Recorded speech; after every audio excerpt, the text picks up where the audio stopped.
Olá, tudo bem? Eu sou Maria Clara Leite, este é o nosso programa chegando na sua tela com muita alegria e muita informação hoje, hein, gente? Vamos falar dos cuidados com a pele neste verão. Já estamos praticamente em dezembro, né? O último mês do ano batendo a porta e o verão também já vem chegando aí em muitas cidades brasileiras, na maior parte do país, o sol já brilha mais forte e a gente precisa cuidar da nossa pele. Além disso, nós vamos falar sobre pensão por morte. Você sabe quem tem direito? Qual é o valor que esse beneficiário vai receber? Vamos descobrir juntos a partir de agora aqui no nosso programa que já está no ar.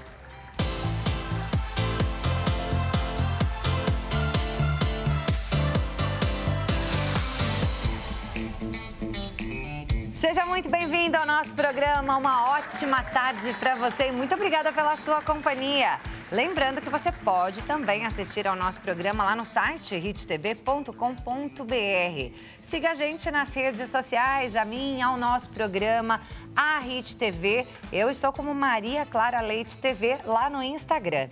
E é claro que você pode participar do nosso programa e eu já te convido a fazer as suas perguntas sobre os nossos temas do dia, mandando a sua mensagem para o nosso WhatsApp TDD 11, número 3337-5886. 11 3337 5886 é o número para você mandar as suas perguntas, começando com questões de pele. Vamos falar dos cuidados com a nossa pele neste tempo de calor. O verão ainda não chegou, mas já está batendo a porta. E quem está aqui para trazer essas dicas para a gente é a doutora Cíntia Schwartz, dermatologista. Doutora, muito bem-vinda ao nosso programa. Obrigada. Muito obrigada pelo convite. Prazer. Doutora, a gente sabe que a gente sempre precisa cuidar da nossa pele, né? Não interessa qual é a estação do ano, é um órgão do nosso corpo, é o maior órgão do nosso corpo e a gente tem que cuidar, né? Sim. Com muito carinho, com muito cuidado. Mas a cada estação, os cuidados mudam? Sim, mudam. No verão, a gente vai ter uma incidência maior, um tempo maior de exposição ao sol, né? Então, a gente tem que se preocupar um pouco mais naquele cuidado diário do filtro solar. Então, a gente tem que passar o protetor solar pela manhã, no rosto e em outras áreas fotoexpostas também. Eu sempre lembro para os meus pacientes que a gente esquece, às vezes, de passar um protetor solar no colo, nos braços, nas mãos, orelha, né? Quem trabalha no sol ainda tem que se preocupar muito mais. E é sempre um fator de proteção solar acima de 30. Quando a gente tem esse fator de proteção acima de 30, a gente vai ter um tempo maior antes de ter aquele vermelhinho, que já é aquela queimadura, né, de sol. Isso é independente de cor de pele? Independente. É claro que quem tem a pele morena, ele demora mais para chegar naquele ponto que fica mais vermelhinho, mas também tem que se proteger não só para prevenir os cuidados, né? A prevenção do câncer de pele, que é o maior mal que a gente pode ter pela exposição ao sol, mas também para o envelhecimento, porque a gente também envelhece mais quando a gente se expõe mais ao sol. Então, gente tem que ter esse cuidado diário. Pelo fato, doutora, da gente suar mais durante o verão, né, nessa época de calor, a gente precisa reforçar mais vezes o filtro solar? Sim, tem que reforçar mais vezes. O ideal é aplicar a cada 2 horas, principalmente se está exposto diretamente ao sol, como na praia ou no parque. E se a gente entra na água, tem que secar o corpo e reaplicar novamente o protetor solar. Então, o suor e o ato da gente passar a mão está tirando aquele protetor que a gente colocou um tempo antes de se expor, né? Então mesmo que esteja escrito ali no frasco, a prova d'água, entrou na água ali do mar ou da piscina, saiu, tem que passar de novo? Tem que reaplicar sim, porque os testes com protetor, eles são em torno de 80 minutos de imersão, é 1h20, mas ele vai sair um pouco na água. Então, o ideal é sempre sai, se possível, tira aquela água do mar, se estiver no mar, porque a água do mar resseca a pele. Também. E aí seca, reaplica, e aí você vai estar mais protegido, né? Mais seguro estar protegido dessa forma. Doutora, aí você falou, né, nossa pele fica mais ressecada com a água do mar e fica mais ressecada também quando a gente toma sol, não é isso? Também, sim, claro, porque o sol, ele vai produzir uma inflamação também, se a gente tem aquela queimadura. Então, quando o paciente está vermelhinho, aquilo já é uma queimadura de primeiro grau. Então, aquilo já fez um dano na pele. Então, a gente tem que hidratar para manter uma barreira cutânea íntegra, para que a pele, depois, ela consiga proteger melhor contra essas doenças que a gente pode ter no verão. Por exemplo, se você a pele fica seca, você pode ter fissura. E aí a gente pode ter, por exemplo, micose. Então, às vezes, entra micose, entra bactéria, que a gente pode até ter na própria pele da gente, a gente tem isso tudo. Então, quando a gente deixa a pele bem cuidada, hidratada, protegida com filtro solar, a gente vai diminuir essas doenças que ocorrem comumente, né, no verão. A hidratação no verão é diferente da hidratação no inverno ou até o tipo de hidratante que a gente usa numa estação e na outra são diferentes? Sim, a gente pode adequar, porque existem hidratantes em veículos que têm uma cosmética melhor. Então, por exemplo, em gel, uma loção.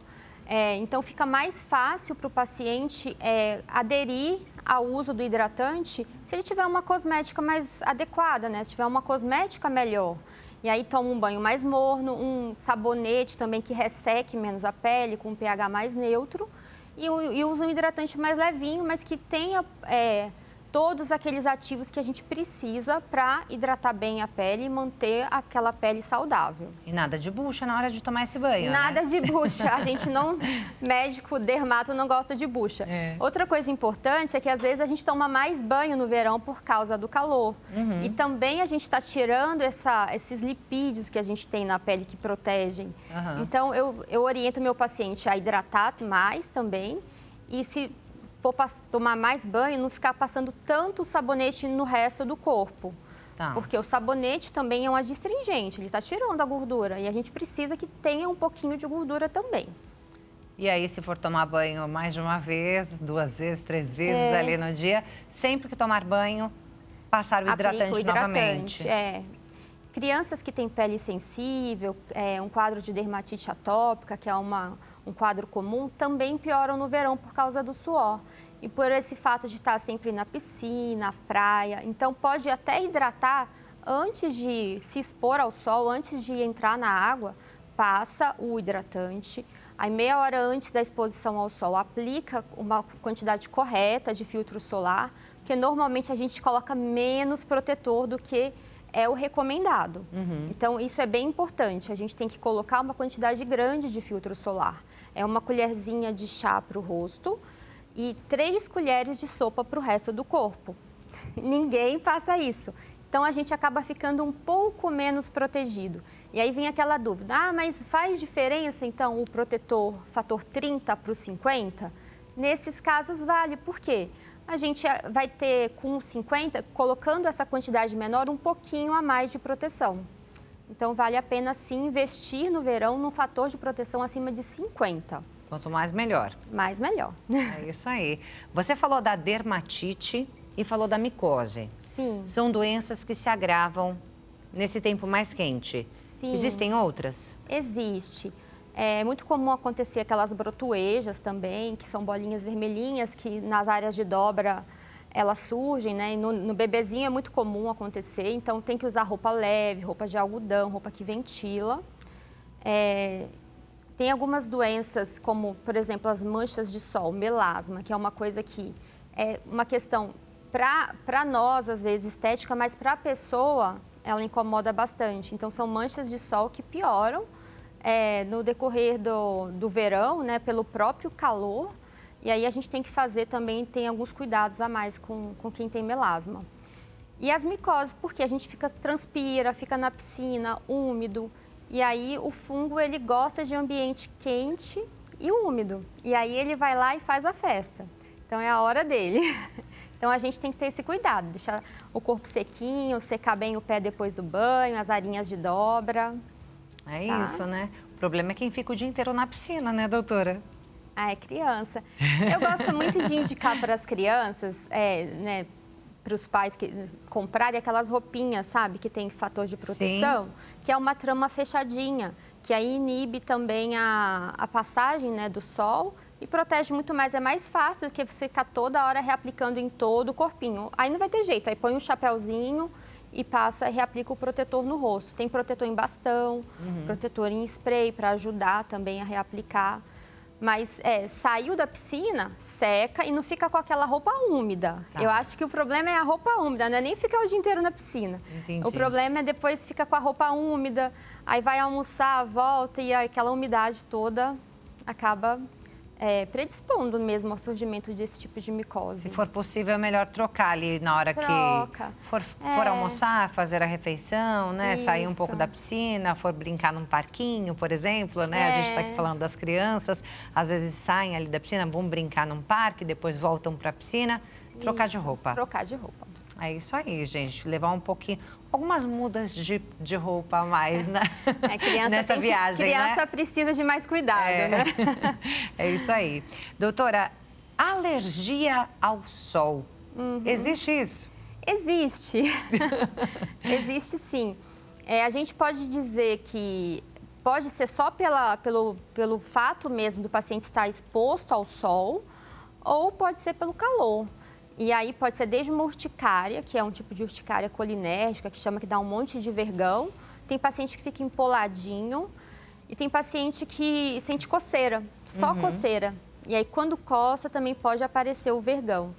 Aí não tem jeito, tem que se proteger mesmo. Ficar na sombra, lugar fresco, passar o protetor solar, porque não vai ter alergia, infelizmente a gente tem que tirar a causa, né? Não vai ter um remedinho milagroso que a pessoa não tenha mais alergia. Vou te falar que já aconteceu algumas vezes comigo. Já? Já aconteceu algumas vezes comigo, assim. E aí eu fico nessa dúvida, será que é o sol? Será que é a água do mar? Mas também acontece na piscina, então será que é o cloro? O próprio ressecamento, porque a pele seca também coça. Por isso a importância da hidratação.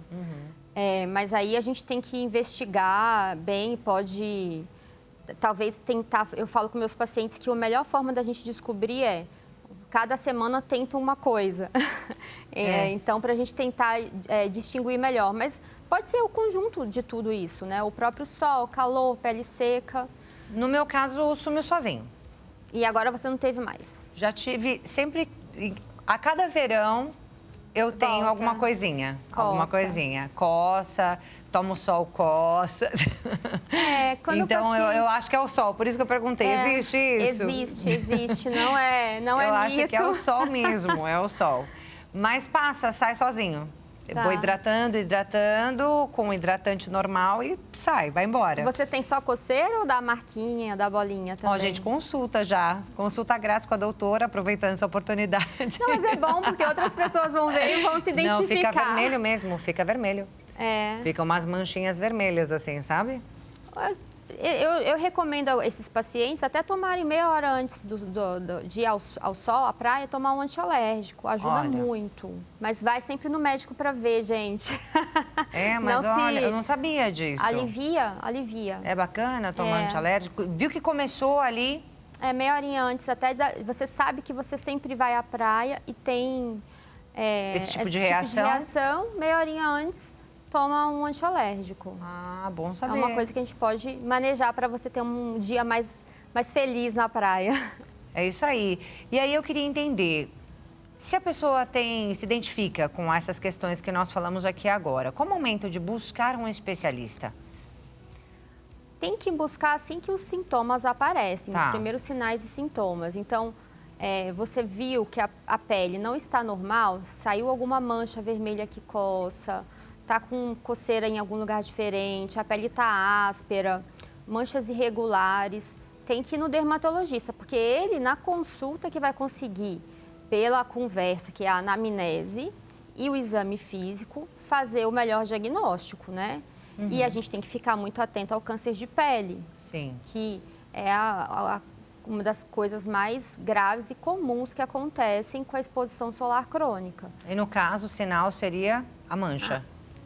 Então, o câncer de pele, a gente vai ter que ficar atento a pintas, né? Ou manchas que crescem de forma irregular, Pode ser uma pinta que tem uma bordinha assimétrica, um diâmetro um pouquinho aumentado, mais de uma cor, pode fazer ferida, casquinha, e elas podem ser desde castanhas até vermelhas, né? Então, tem a coloração, ela pode não ser sempre aquela pinta pretinha, porque às vezes o paciente acha que é sempre aquela pinta marronzinha, escurinha.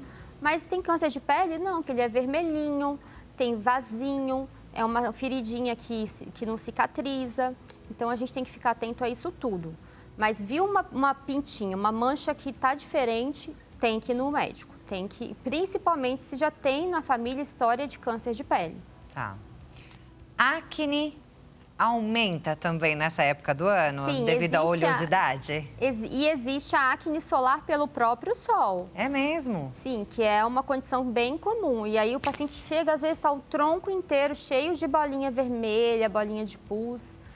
Também pode piorar por alguns produtos, né? Às vezes é um protetor solar que oclui muito, muito oleoso.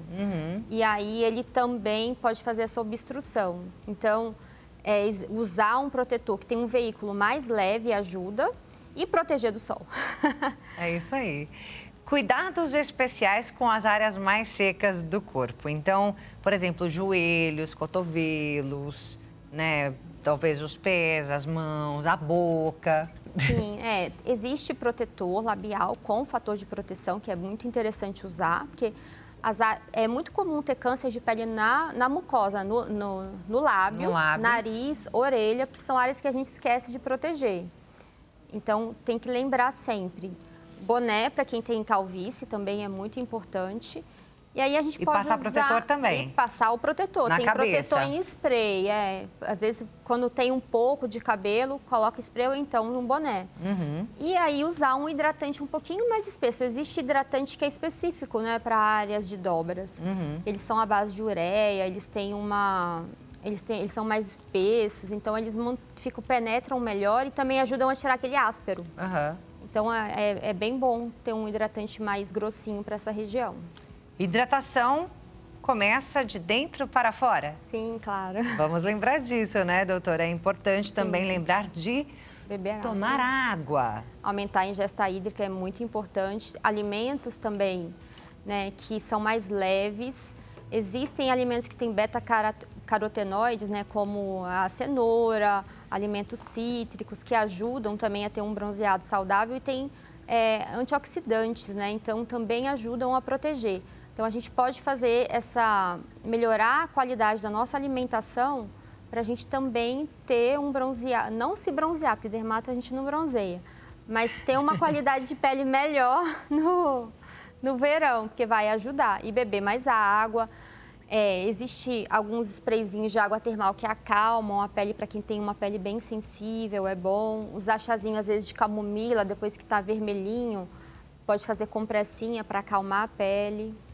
Olha que boa dica. Tem hidratante que tem aloe vera, que acalma. Então, a gente tem que...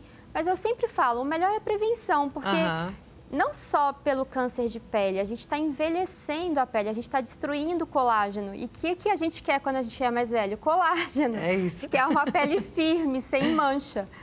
E aí, o pior sol é até os 18 anos. É a hora que a gente pega mais sol na nossa vida. E esse dano a gente vai sofrer lá na frente. Então, com 18 anos, eu brinco com as minhas pacientes novinhas. É lindo aquele bronzeado. Com 45, é mancha que a gente ganha. Então, a gente tem que proteger criança. E com relação ao bronzeamento artificial, hein, doutora? É proscrito. É proscrito pela Anvisa. Aquelas câmeras que fica pegando sol, aquilo lá não pode. Não pode. Quem quer ficar com uma corzinha bonita, eu acho legal usar o autobronzeador. Aquele creminho que você passa à noite. Toma banho e sai. E depois de uma semana vai saindo. Mas ele pode ser usado. Olha só, gente, não sabia. É perigoso, então, né? É muito perigoso. Ele aumenta o risco de câncer de pele. Melanoma, que é aquele câncer que ninguém quer ter porque ele dá metástase. Então, ele sai da pele e ele pode ir para alguns órgãos, como cérebro, pulmão. Então, é um câncer que a gente, né, é temido realmente pelos médicos, né, de fazer esse diagnóstico. É isso aí. Doutora, chegaram algumas perguntas no WhatsApp Vou trazer, então, essas perguntas dos nossos telespectadores para você responder para a gente.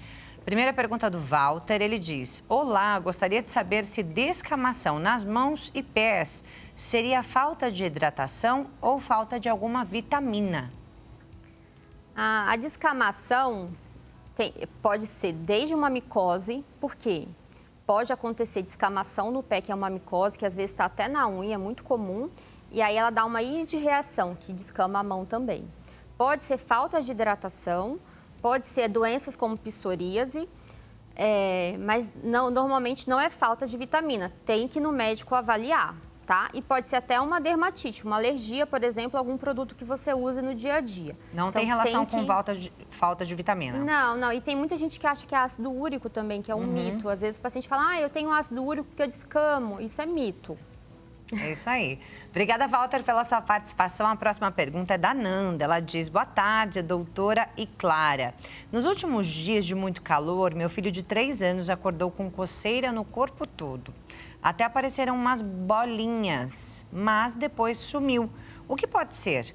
E outra coisa, ela pergunta aqui: precisa hidratar a pele do bebê? Precisa. Pergunta da Nanda. Precisa sim. Pode ser a brotoeja, que é a miliária, né? A gente acha que o bebê, ele tá sempre com frio, então ele chega nesse calor todo encapotadinho, com aquela manta. Não, ele tá sentindo calor igual a gente, então tem que colocar roupinha leve, deixar o ambiente fresco e hidratar a pele do bebê. Filtro solar é acima dos 6 meses de idade, tá? Mas desde o nascimento já pode usar protetor solar específico, né? Que seja hipoalergênico para bebezinho, pode usar sim. É isso aí. Olha só, doutora, o Diego pergunta: eu gostaria de saber se quem tem dermatite atópica pode usar sabonete de aroeira. Não, dermatite atópica é uma pele desprotegida.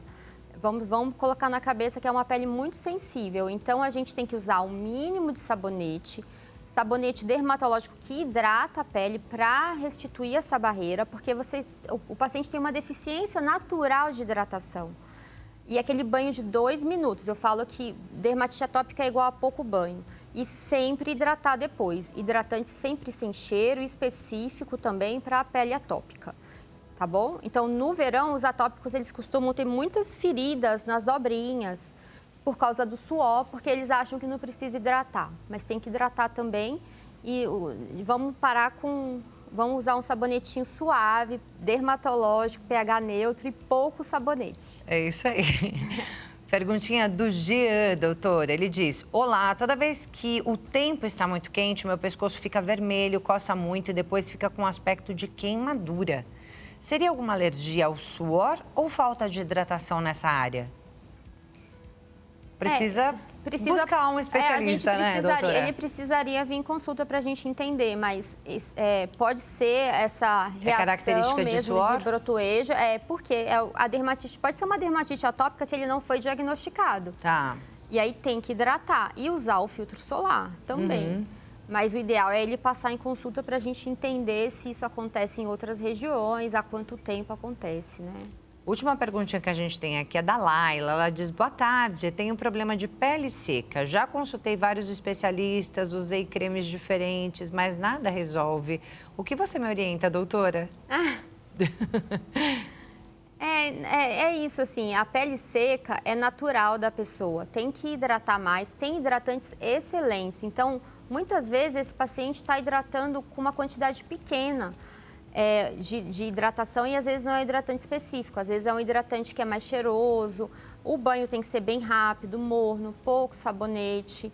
Pode, às vezes, fazer até o uso de algumas medicações orais que ajudam na hidratação, mas tem que fazer primeiro um diagnóstico, ver se é uma pele só seca, uma ictiose, por exemplo, que é um tipo de pele que fica muito seco, áspero, ou se é uma dermatite. De qualquer forma, hidratação com produtos específicos. É isso aí. Vou deixar aqui os contatos da doutora. Você que está em casa, quer conhecer mais, né, o espaço da doutora ali na internet, tem site. Bora lá colocar o site, Dermaliance, é assim? Isso. Dermaliance com 2 L's. .com, dermaliance.com. Lá no Instagram é o @dra de doutora, @CintiaDeps. E o WhatsApp DDD 11, número 937266070. 937266070, DDD 11, São Paulo. Doutora, obrigada, viu? Amei te conhecer. Obrigada a você, Clara. Adorei. Obrigada. Até uma próxima oportunidade. Tá, joia. Obrigada pelo convite. Doutora, eu deixei aqui o seu Instagram, eu vou ali dar um recadinho. Vou deixar um espaço para você falar que tipo de conteúdo o pessoal acha lá no seu Insta e também no site. Tá, joia. Obrigada. Bem, pessoal, estou aqui aberta. Se chegarem mais dúvidas, né, sobre como cuidar da pele no verão, qual é o protetor ideal, a quantidade de filtro solar. Eu tenho alguns vídeos, né, que eu explico até como a gente aplica o filtro solar, tá? Então, meu Instagram é doutora, né, dra.cintiadepes. Lá tem bastante conteúdo. Obrigada. Obrigada, até a próxima. Bem, agora nós vamos a um breve intervalo e já voltamos com muito mais aqui no nosso programa. Continue com a gente.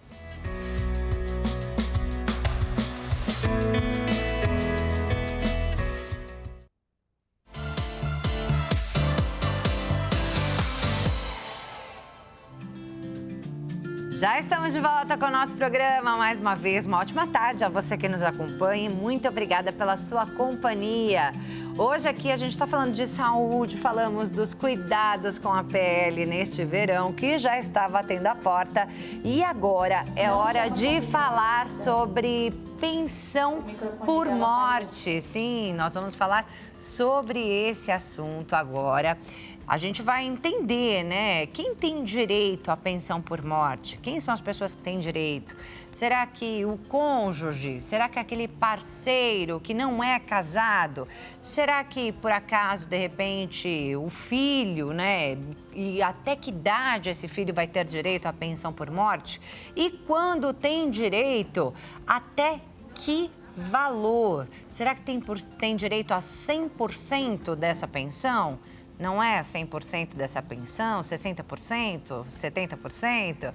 Bem, a gente vai ter a explicação aqui de uma advogada, a doutora Patrícia Evangelista. Ela vai contar pra gente, ela tá chegando aqui no nosso estúdio, mas eu vou relembrar para você que a gente teve há pouco aqui no nosso programa falando com a outra doutora, né, a doutora Hernandes, né? Ela estava aqui com a gente falando, a doutora Schwartz, aliás, né? Ela estava aqui com a gente justamente falando sobre todos os cuidados com a pele que a gente tem aqui nesse verão. Se você perdeu esse conteúdo, você pode rever. É claro que ela reforçou aqui a necessidade de passar o filtro solar mais vezes. Ela falou aqui sobre a importância da hidratação com a pele mais vezes, né, ao longo do dia, mas ela deu muitos recados, foram muitos os conteúdos que ela trouxe aqui pra gente, a doutora Cíntia Schwartz, o nome dela, e você pode rever esse conteúdo acessando o nosso YouTube. O YouTube Hit TV ao vivo, você vai lá nas playlists, acesse lá a playlist do nosso programa e você pode rever esse conteúdo. Tá? Agora sim, doutora já aqui pronta com a gente, doutora Patrícia Evangelista, advogada e professora previdenciária. Muito bem-vinda, prazer te conhecer. Prazer é todo meu, parabéns pelo comando do programa. Eu estou muito feliz de estar de volta no programa, trazendo um tema um pouco difícil de falar, porque a gente, quando fala de morte, é uma coisa complicada, mas é muito importante a gente poder estar instruindo todas as pessoas que perdem um ente querido, que a perda já aconteceu. E aí, mesmo assim, ela tem que correr atrás dos seus direitos, o que fazer, como fazer, quais são os prazos. E é por isso que a gente está aqui para prestar esse serviço público. Exatamente, né, doutora? Porque na hora que a gente perde essa pessoa, né, são duas dores. É a dor da perda e a dor da pessoa que ficou desamparada, né, financeiramente. Né? Porque muitas vezes a pessoa que vai receber essa pensão por morte é uma pessoa que dependia financeiramente. Aliás, todas as vezes é uma pessoa que dependia, né? Desse cônjuge, desse pai, não é isso? Com certeza. Em alguns casos, ou na maioria dos casos dos beneficiários que são previstos, não precisam sequer comprovar a dependência econômica. A maioria dos beneficiários não precisam. Então, assim, é claro, porque é um benefício substituidor né, de renda. A pensão por morte, ele substitui uma renda que compunha a economia familiar, a renda familiar, entendeu? Então, é por isso que é um benefício tão importante.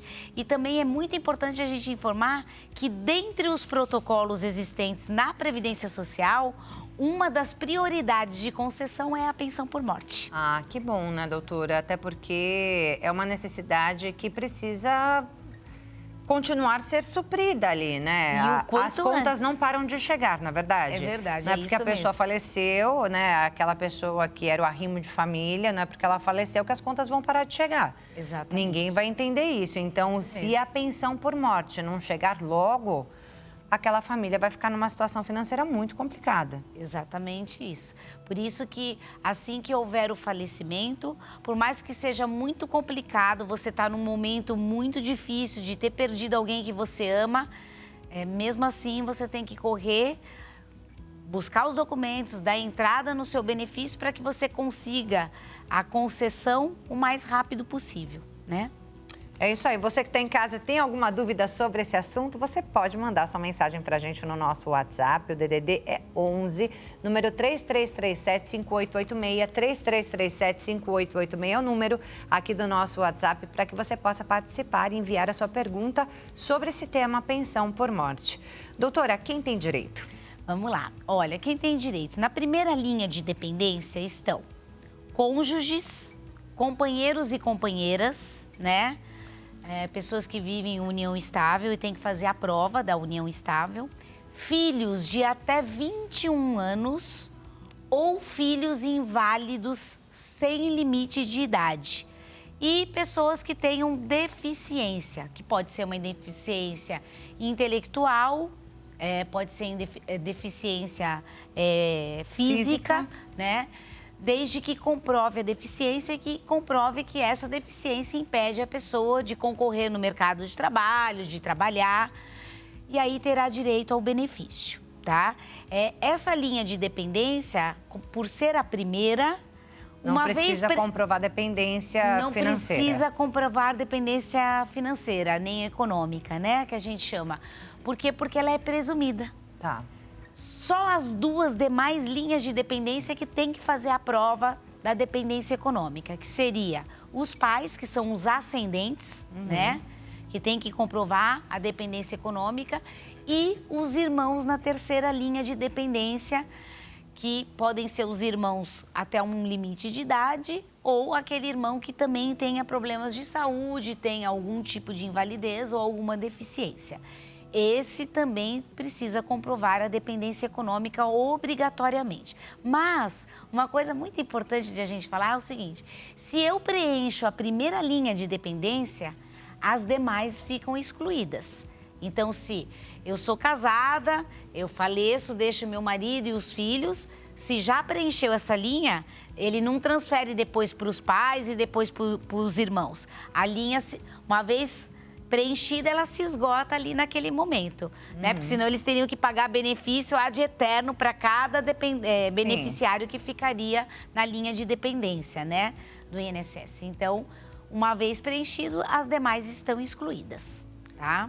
Pensei numa situação aqui, por exemplo, doutora, um sobrinho mora ali com um tio, depende financeiramente dele, já mora por um tempo, mas talvez não ali legalmente, com documento assinado.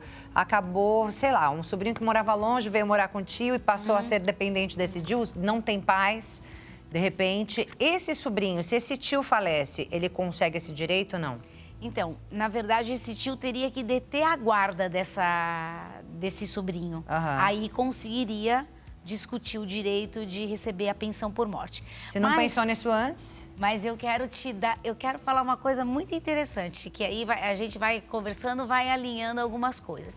Existe hoje uma situação, em casos como esse exemplo que você deu, que chama você reconhecer a relação afetiva das pessoas. E com esse reconhecimento, por exemplo, então esse tio, ele ingressa com uma ação dizendo que quer que aquela criança, esse sobrinho que ele cuida, que ele gosta, que ele ama, que ele zela, ele pode pedir para incluir esse tio no seu RG, na sua certidão de nascimento, né? E aí vai ser reconhecido como se filho fosse, e aí concorre em igualdade de condições com os filhos, independente que sejam biológicos ou não. Então, seria assim um pai afetivo, é isso? É uma assim relação, mesmo que fala? Chama relação afetiva. Então, você reconhece como se filho fosse, e essa criança que vai ter o seu nome, né, ela terá todos os direitos inerentes a um filho normal. Ou seja, vai ter direito à herança, vai ter direito à pensão por morte e todas as demais coisas. Então, isso é uma dica muito preciosa que a gente deixa aqui. Tá bom? Ah, bacana, né? E para conseguir isso no documento não é tão difícil? Não, a pessoa tem que ingressar com uma ação, comprovar que ela zela pela criança, que ela tem cuidado, que é ela que cria, que é ela que cuida. Vai provavelmente juntar documentos que comprovem essa situação, vai ouvir testemunhas e com isso geralmente se reconhece a relação afetiva e todos os direitos inerentes a um filho. É bacana, porque aí não necessariamente não precisa ser nenhum parente. Não é verdade? Exatamente. Às vezes é uma criança ali que é próxima da família, mas é um filho de uma amiga, não é? Um filho de um amigo. Assim, essas relações, elas são mais possíveis quando você tem algum tipo de vínculo consanguíneo, né? Algum parentesco. Algum parentesco seria uma situação mais fácil de acontecer. É isso aí. Doutora, e esse benefício a gente pede pelo Meu INSS? É tudo online? Não precisa mais ir até ao INSS mesmo, né? As casas da Previdência? Realmente não precisa mais. Hoje é tudo feito pelo aplicativo chamado Meu INSS. Você entra com a mesma senha do Gov.br. E aí você vai ter que acostar os documentos. Então, vamos dar uma dica para quem está nos assistindo. Quais são os documentos necessários para fazer o protocolo da sua pensão por morte? Primeira coisa, documentos pessoais de quem está solicitando o benefício. Documentos pessoais de quem faleceu. Certidão de óbito, tá? Se a pessoa era aposentada, alguma informação sobre a aposentadoria dessa pessoa. Se a pessoa não era aposentada, você vai ter que juntar tudo que a pessoa tiver de comprovação de vínculo, carteiras de trabalho, carnês, tudo que tiver. Esses são os documentos básicos e mínimos para que a pessoa possa fazer o protocolo da pensão por morte. E você pode fazer tudo através do JPEG ou PDF, tá? E vai fazendo o anexo de tudo. Automaticamente vai concluir o pedido.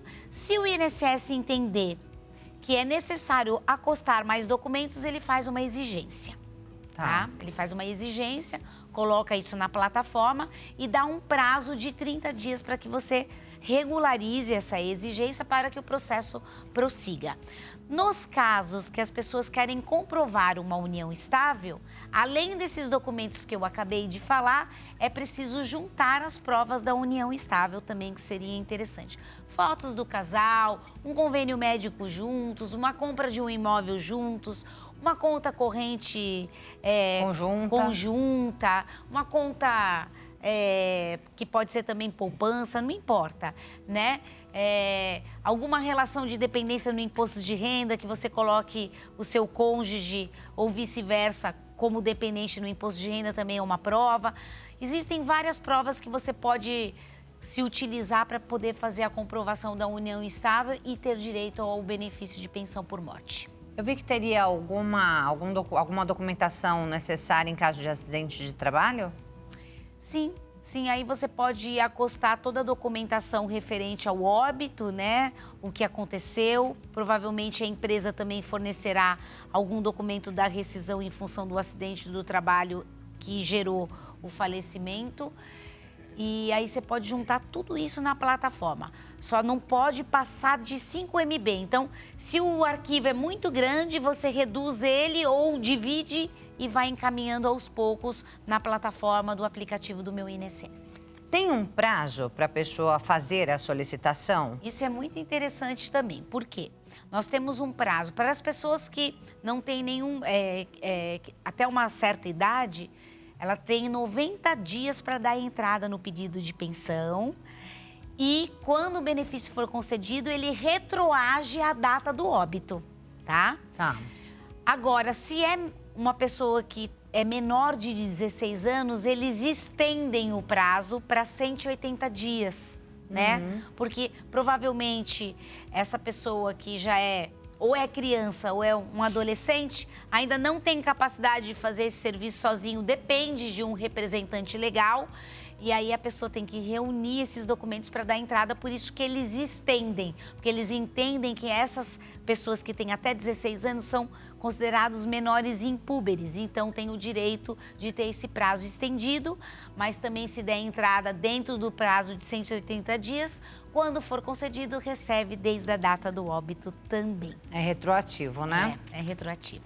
Tá certo. E você quer saber qual é o valor que essa pessoa, o beneficiário, vai receber por essa pensão por morte? Quem tem direito a 100%? Ou será que determinadas pessoas têm direito aí a valores inferiores? Sim, é assim que funciona, né, doutora? Só que a gente vai saber sobre tudo isso já, depois do intervalo. Tem alguma dúvida sobre esse assunto? Manda sua mensagem pra gente no nosso WhatsApp, DDD 11, número 3337-5886, esse número que aparece aí na sua tela. Enquanto a gente vai pro intervalo, você já pode mandar sua pergunta, que na volta a doutora vai responder, tá bom?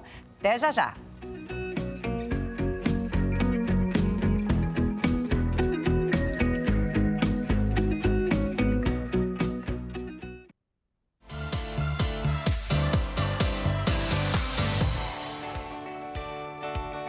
E o nosso programa já está de volta. Você que está chegando agora, uma ótima tarde para você. Muito obrigada novamente, gente, pela sua companhia e pela sua ajuda aqui a fazer o nosso programa, esse programa que é nosso. Muita gente participando hoje. Muito obrigada pela sua participação. Um beijo grande, obrigada pela sua audiência. E se você ainda quiser participar aqui do nosso programa, nós estamos falando sobre pensão por morte. Tem alguma dúvida sobre esse assunto? Já manda a sua pergunta para a gente no nosso WhatsApp, DDD 11, número 3337-5886. Esse número que aparece aí na sua tela. Quem está aqui tirando todas as nossas dúvidas com muita propriedade é a doutora Patrícia Evangelista, advogada e professora previdenciária. A gente já começou, né, doutora, falando desse assunto, explicando aí no começo do programa, do bloco anterior, na verdade, né? E agora a gente volta falando sobre o que mudou na pensão por morte com a reforma previdenciária. Nossa, tá aí uma questão crucial. Foi um dos benefícios previdenciários que tiveram maior prejuízo, principalmente em termos de valores. Até 13 de novembro de 2019, que foi a data da aprovação da reforma da Previdência, a gente tinha direito, né, os brasileiros, os beneficiários em geral no Brasil, tinham direito a receber 100% do valor da pensão. E depois da reforma, passou a ser 50% fixo, mais 10% por dependente. Então, se faleceu o marido, a esposa, ele deixou uma esposa e um filho. O valor do benefício vai ser 50 mais 20%, dá 70%, né? E com um detalhe, quando a pessoa deixa de ter direito à sua cota parte, não reverte mais em favor dos demais. Então, isso é muito importante. Então, vamos supor o seguinte, no caso do exemplo, morreu o pai, ficou a mãe e o filho. Vai ser dividido, o benefício vai ser 70%, 35% para cada um. Quando este filho completar os 21 anos, a cota parte dele não reverte para a pessoa. Não reverte para a pessoa. Antigamente revertia. Então você ia eliminando a linha de beneficiário, mas você continuava recebendo o benefício 100%. O mesmo valor, né? O mesmo valor. Mas isso a partir da reforma da Previdência. Quem teve essa pensão por morte antes da reforma continuou recebendo 100% ou não? Sim. Aí sim. Eles são obrigados a respeitar os direitos adquiridos, isso eles não podem mexer, né? E o que vale é a legislação vigente na data do óbito, ou seja, a lei que tiver atuando na data que a pessoa faleceu, tá? Então, se por acaso, por exemplo, faleceu alguém da família lá antes de 2019, eu estou discutindo isso judicialmente hoje. Se eu ganhar o processo, eu tenho direito à legislação que valia na data em que a pessoa faleceu. Então, isso é uma coisa bem importante. Eles têm que respeitar isso, não pode diminuir o valor de benefício de jeito nenhum por mudança de lei, tá? Agora, nós temos uma exceção. E qual seria a exceção? Existem casos que é possível o recebimento da pensão por morte em 100%. Em que situações? Se a pessoa comprovar que ela já era inválida antes da data do óbito. Então, marido e mulher viviam juntos, a esposa já era inválida e o marido falece. Ela comprovando que ela já era inválida desde antes do óbito do marido, ela terá direito de receber a pensão em 100%. Ou as pessoas que tenham deficiência essa que seja no âmbito intelectual ou físico, e a lei fala de natureza grave, né? Aí teria direito... Que é o que classifica a invalidez ou não? Ou são duas coisas diferentes, né? Me explica, por favor, que eu não entendo. É claro. A invalidez é você não ter capacidade, é você ter uma incapacidade total e permanente para a realização de qualquer tipo de trabalho. A deficiência, não. É você ter nascer deficiente e não ter a mesma capacidade de estar disputando uma vaga no mercado de trabalho porque você tem aquela deficiência ou porque você tem uma deficiência que você não nasceu, mas se tornou deficiente ao longo do tempo. Então, existe uma diferenciação. Se a gente pegar, por exemplo, uma criança que nasce com autismo, né? Um exemplo, né?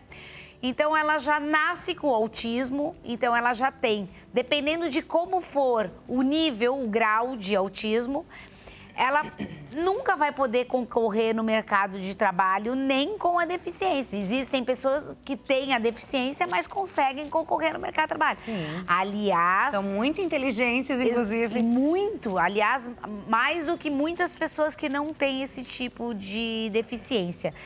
Então, a gente tem também as vagas PCD, né? Que são as pessoas que conseguem trabalhar com vaga exclusiva de PCD. Então, é isso que a gente tem que fazer a diferenciação. A invalidez é não ter condições de trabalhar. A deficiência é ter algum problema de saúde que o torna deficiente e que dificulta concorrer no mercado de trabalho. Só nesse caso, a pensão por morte é de 100%. É de 100%. Mesmo que a esposa, por exemplo, né? Vamos supor um casal já idoso, com mais de 70 anos, por exemplo, ambos, e a esposa não trabalhava, ela perde esse marido e ela vai receber só esse valor. De 60%, é isso? Exatamente, de 60%. Porque se é só um beneficiário, é 50 mais 10, seria 60% do valor. É o que eu falo, é tão injusto e, na verdade, a gente tentou declarar a inconstitucionalidade dessa legislação e não conseguimos reverter. Porque numa situação como essa, as contas delas permanecem a mesma, mesmo sem o marido, entendeu? O que pode diminuir é uma conta de luz, né? Diminuir uma alimentação e tal, mas no geral as contas permanecem a mesma. Então, mesmo numa situação como essa, que a pessoa comprove que ela dependia exclusivamente da renda do marido, que ela não tinha profissão, que ela não é aposentada, mesmo assim o valor do benefício seria 60%. Só sendo 100% se ela realmente comprovar uma invalidez antes do óbito ou algum tipo de deficiência que justifique o recebimento no valor de 100%. Uma pessoa falece sem ser aposentada. Como é que fica a situação dos beneficiários? Isso é muito importante, porque a gente tem que diferenciar. Quando ocorre o falecimento, a gente precisa verificar se a pessoa tem qualidade de segurado. Então, ela não estava aposentada, Mas se ela estivesse contribuindo para a Previdência Social, ok, ela está com qualidade segurada. Tá. Não, ela não estava contribuindo, mas ela não estava contribuindo por um período pequeno. Então, ela pode se manter com qualidade segurada, o que a gente chama de período de graça. É aquele período que, mesmo não contribuindo, eu ainda estou amparada pela Previdência Social. Ou pode ser o caso que eu perdi a qualidade de segurado, mas faço a comprovação que eu poderia estar aposentado. Então, vamos pegar um exemplo. Então, é um senhorzinho já com uma idade avançada, tinha mais de 65 anos de idade, já tinha contribuído mais de 15 anos para a Previdência Social, mas não tinha dado entrada no pedido de aposentadoria ainda. E estava sem contribuir para a Previdência há muitos anos. Então, o que a gente faz? A gente prova que ele poderia estar aposentado, desconfigura a necessidade de provar a qualidade de segurado e aí aquela beneficiária fará jus à aposentadoria da mesma, a pensão, que seria como se ele tivesse aposentado da mesma forma. Então, são dicas muito preciosas. Às vezes as pessoas pensam assim, ai, a pessoa que faleceu já ficou muitos anos sem contribuir. Bom, mas se a gente provar que ele poderia estar aposentado, aí ele fará jus ao benefício. Alguns casos, tipo assim, que foram marcantes na minha vida profissional. A pessoa estava com câncer, conseguiu o benefício da Previdência durante um período, depois o INSS cortou o benefício dessa pessoa e essa pessoa ficou brigando administrativamente, entrou com recurso para provar que permanecia inválida. O que eu fiz na qualidade de advogada? Quando aquela pessoa faleceu, ela já tinha perdido a qualidade segurada. E ela não tinha direito a uma aposentadoria comum, só por invalidez. Então, eu provei que ela poderia estar aposentada por invalidez. E aí, a esposa conseguiu receber a pensão por morte, mesmo que ele tenha perdido a qualidade segurada. Porque eu provei que o INSS não poderia ter cessado o benefício e ele teria mantido a qualidade segurada. Porque quem está em gozo de benefício está com a qualidade de segurado mantida. Então, são dicas bem preciosas, não é verdade? Com certeza, e é importante a gente saber, porque principalmente por causa das mudanças na lei, né, doutora? Então, é importante que a gente venha trazer esse assunto, né? E você com maestria trazendo pra gente todas essas informações, já te agradeço imensamente por isso. E eu queria colocar uma outra situação, por exemplo, Deus me livre, mas vai que a gente nunca sabe o dia de amanhã, a única certeza que a gente tem na vida é a morte, né? Mas vamos supor se fosse eu. Vou embora agora. Eu tenho 41 anos, vou fazer 42 semana que vem. E eu tenho um menino pequeno, ele tem algum direito? Sim, se você estiver contribuindo para a Previdência Social, ele terá direito à pensão por morte. É se assim você que for funciona. casada, fica o benefício dividido entre seu marido e o seu filho. Mesmo eu não sendo aposentada. Mesmo você não sendo, você tendo Entendi. a qualidade segurada, estar contribuindo à Previdência Social, você está com... Não é justo que só tenha direito quem já se aposentou e quem está contribuindo e não conseguiu a assim que aposentadoria. funciona. É assim que funciona. Comprovando a qualidade de segurado, aí os seus familiares teriam direito à pensão indiscutivelmente. Ah, então tá bom. Fiquei com essa dúvida. Chegou uma pergunta aqui, doutora. Está escrito o seguinte: boa tarde, me chamo Regina. Se meu ex-marido falecer e não tiver companheira, eu, como ex e mãe dos filhos dele, já maiores de idade, posso requerer essa pensão por morte? Olha que pergunta interessante.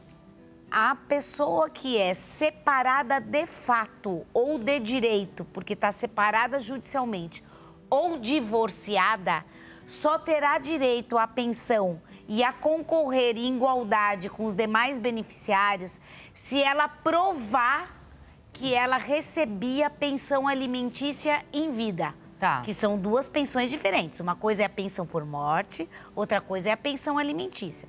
Então, se for aquela mulher que provar que aquele ex-marido ajudava ela financeiramente, Ou seja, que ela era dependente dele, ela terá direito a concorrer em igualdade de condições. Inclusive, uma situação interessante de a gente falar.